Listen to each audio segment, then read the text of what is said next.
When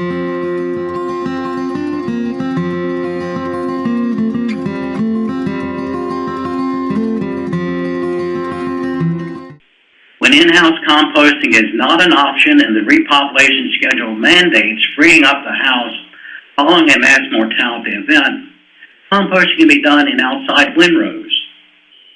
These windrows must be located at an accessible and pre-approved site with a preference for a location outside the production area of the poultry houses. This procedure will require additional equipment and supplies such as front-end loaders, truck with dump bodies, and bulking agent. Since we are potentially exposing nutrients from the poultry litter mixture to rainfall, a cover and anchor to secure the cover is recommended and actually may be a requirement in some states. The mix and pile method previously described for in-house composting also works well for the outside windrows. This method requires a non-litter bulking agent base layer that's about 12 feet wide and anywhere from 6 to 12 inches thick. The depth of the base depends on such factors as the climate, the carcass size, and the type of bulking agent. Carcasses and litter are scooped up in the house, loaded on dump trucks, and transferred to the windrow location.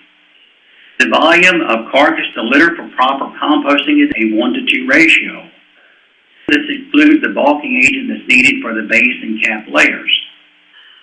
To form the proper size windrow, it is best to dump parallel rows of litter and carcass mixture on the base layer, and then to condense the pile with a skid steer loader to form a conical-shaped pile that does not exceed 6 feet in height.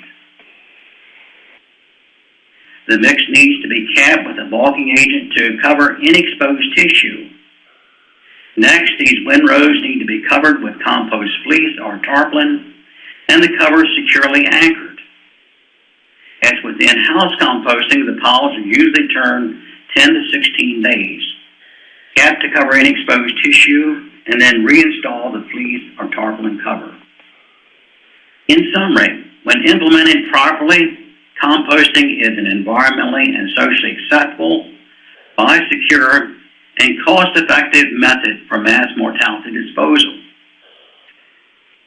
It is important to consult with your poultry company before selecting a composting method and location.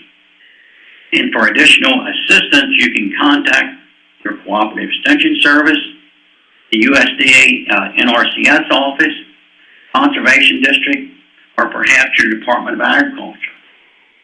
Remember, every farm needs a plan to deal with a catastrophic mortality event.